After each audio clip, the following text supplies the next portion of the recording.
The decision didn't arrive with a formal announcement. It arrived like a hairline fracture running through the foundation of the tournament, silent at first, almost invisible, and then suddenly impossible to ignore. One moment, the Berlin Open looked stable, controlled, predictable.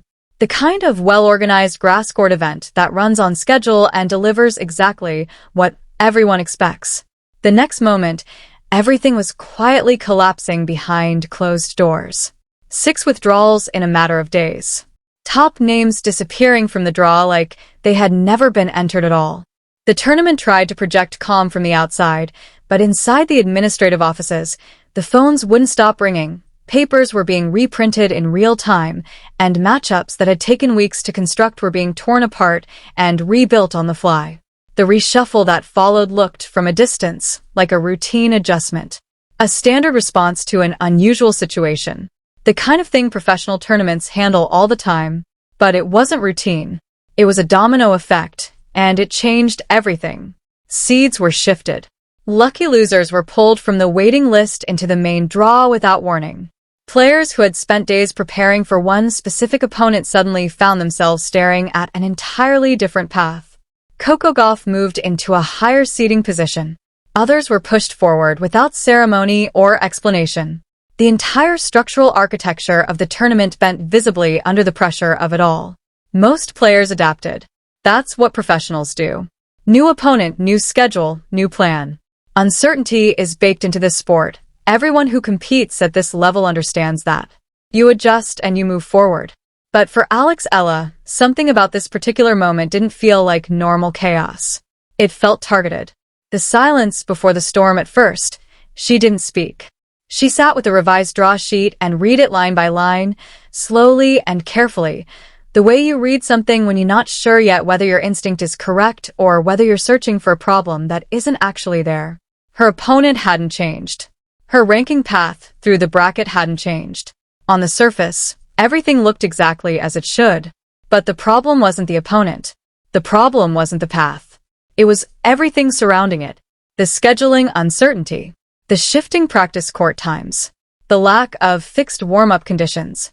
The small structural details that most spectators never see, but that professional athletes depend on entirely. The invisible scaffolding that lets a competitor prepare with confidence and stability before walking onto court. While other players were quietly being handed structure inside the chaos, protected from the disruption, given fixed windows and clear conditions, Alex was being left in the middle of it. No protection, no stability, no clarity. And when she asked questions, the answers that came back didn't hold weight. Vague reassurances that didn't align with what she was experiencing day to day inside the tournament bubble. Explanations that were neither clear nor consistent. The more she looked, the clearer it became. This wasn't happening equally. Her situation had been left specifically exposed in a way that others had not. And no one was offering a reason that made any sense. That's when the tension began building in earnest. Because this wasn't the first time. A pattern she could no longer dismiss over the months preceding Berlin. Small cracks had been forming, quietly, steadily, in her relationship with the structures that govern professional tennis. A fitness advisory before a major event that raised questions she was never fully given the space to answer publicly. A fine that landed with a weight disproportionate to what had occurred. Participation decisions that didn't align evenly with her specific situation. Invitations to elite development programs that vanished without explanation, replaced by silence where clarification should have been. Each moment taken alone could be explained away, filed under bad luck or administrative oversight, or the natural friction of a sport with complicated governance. But taken together, laid side by side in sequence, they stopped looking like isolated incidents. They started forming the outline of something more deliberate. A pattern she had been trying not to see and could no longer honestly ignore. Still, she stayed quiet. She did what athletes are expected to do in this sport, in this system. She trained. She showed up. She competed. She smiled when the cameras found her. She gave polished, careful answers when journalists asked about pressure, about controversy, about fairness. She kept the frustration locked inside the professional exterior and trusted that the right behavior would eventually produce the right outcomes. But inside, Something had been shifting for a long time. And Berlin was where it finally reached its limit. The press conference, a room that didn't know what was coming. Nobody in that press room expected anything out of the ordinary. The routine was familiar. Standard questions, standard answers, a few carefully constructed quotes about preparation and the draw reshuffle, a few measured comments about what lay ahead, and then back to the court. That's how these things go. That's how they almost always go. But the moment Alex stepped up to the microphone, the energy in the room shifted in a way that was difficult to define and impossible to miss. There was a pause before she spoke, a strange, particular stillness, as if even the room itself was holding its breath, sensing that something was about to break from the expected pattern. And then she spoke, not loudly, not aggressively, with a calm that was somehow more unsettling than raised emotion would have been, because it was the calm of someone who had thought about this carefully, who had made a decision, and who was no longer uncertain about it. I need to address something. The room tightened instantly. Cameras adjusted. Reporters straightened in their seats. Because in professional tennis, when a player breaks from the script before a match, when they walk up to a microphone and say those words with that particular tone, what follows is almost never small. What followed was not small. She explained, clearly and directly, what had happened. After the draw reshuffle, she had been informed that she would not receive the same operational conditions as other players. Not in scheduling. Not in court access. Not in preparation windows. Everything that provides a professional athlete with structure before a competitive match, the fixed hours, the guaranteed court time, the predictable warm-up conditions, had been made unstable and uncertain for her specifically. And the explanation provided did not satisfy her. It wasn't clear. It wasn't consistent. And it wasn't fair. You could feel the room shift again. Heavier this time. Because now it wasn't rumor. It wasn't speculation circulating through back channels or whispered in tournament corridors. It was a direct statement, delivered on record, in real time, in front of the entire assembled media world. But she wasn't finished. The words that couldn't be taken back, her voice remained steady. But the words became sharper. She reminded everyone listening that she had already accepted penalties. She had already competed under conditions where she felt singled out and chosen to stay silent, because that's what the system expects, and because she understood the personal cost of speaking. She had made peace with carrying things privately because she believed in the professional structure, in the idea that keeping your head down and playing your tennis was the right way to earn respect and fair treatment over time. That belief was now gone. She wasn't asking for special treatment. She made that explicitly and emphatically clear. She wasn't demanding an advantage. She was demanding equality. The same structure, the same protections, the same baseline fairness that every other player in the draw was receiving as a matter of course, not as a favor, not as a special arrangement, but as a standard that applied to everyone equally. And then came the question that silenced the room completely. If that fairness can't be given to me, then I want to know why. Nobody answered. Not immediately. Because in that silence, something had shifted far beyond the boundaries of a single tournament dispute. This was no longer about scheduling windows or practice court allocations. It had become something broader, something more uncomfortable, something the governing structures of professional tennis were not remotely prepared to confront in a public forum. She stepped back slightly from the microphone. Her expression didn't change. She had said what she came to say. She had meant every word of it. And the impact, far larger than most people in that room had begun to understand yet, was only just starting to travel. The world responds. Clarity is the most dangerous thing in professional sports. The press conference ended. And it didn't feel like an ending at all. It felt like impact, like something dropping and the sound of it still spreading outward in every direction. Alex didn't wait for applause. She didn't wait for approval or validation from the journalists around her. She stepped away from the podium and left the silence behind her like a challenge nobody in that room was prepared to answer. For a few seconds, nobody moved. Cameras stayed frozen. Reporters looked at each other, trying to decide whether what they had just witnessed was an emotional reaction or a precisely calibrated statement that was about to reshape the entire narrative of the tournament. Outside the press room, the response was immediate and total. Phones lit up. Messages flew between journalists, broadcasters, and tennis insiders. Clips were uploaded before she had even reached the hallway. Within minutes, the first reactions were spreading across social media. Within hours, the conversation had become something no one inside Berlin Open headquarters could contain or redirect. Hashtags climbed at speed. Fans from the Philippines reacted first, flooding timelines with messages of solidarity and recognition. Then Germany.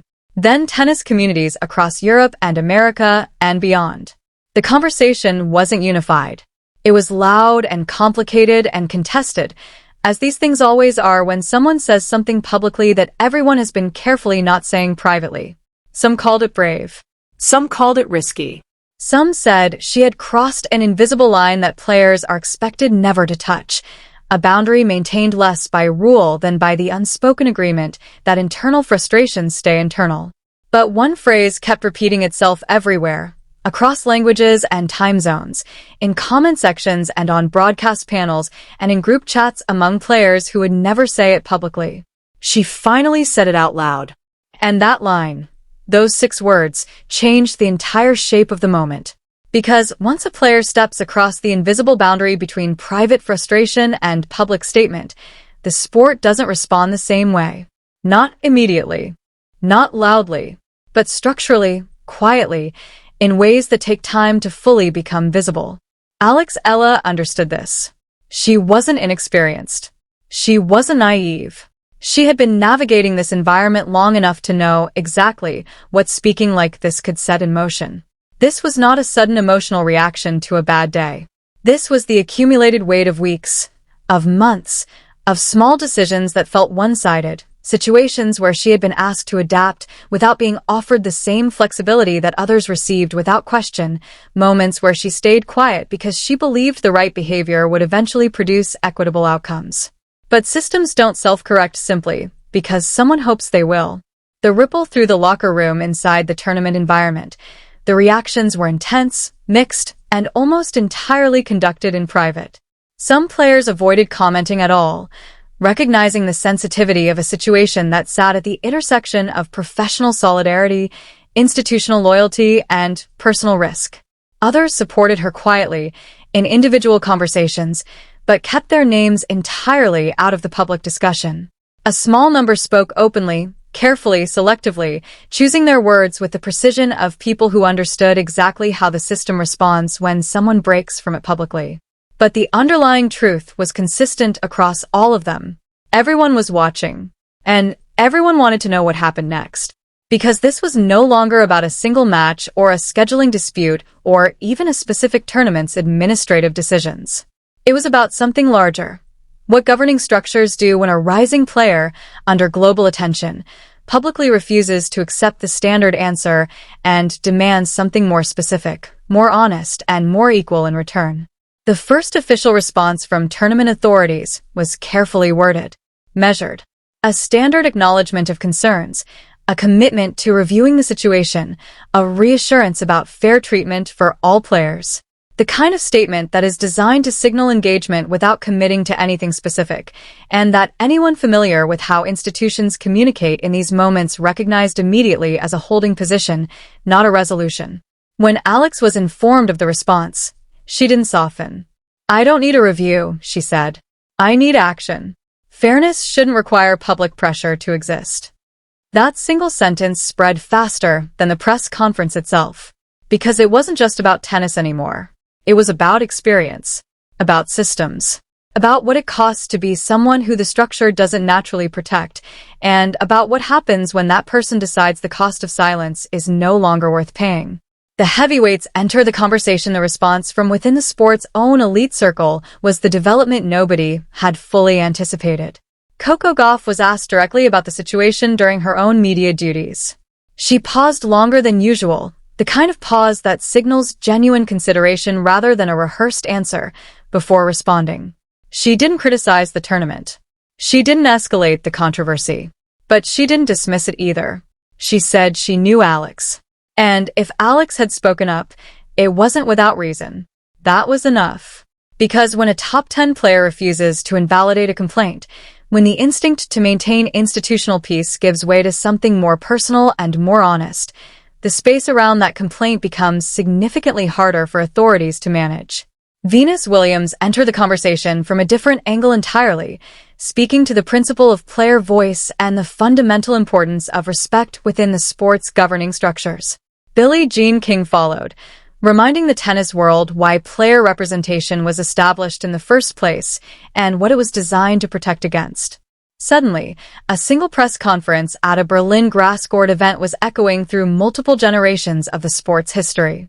And the tournament found itself in a position it had clearly not anticipated and did not want, not in the middle of a scandal, but in the center of a conversation it had no clear way to end.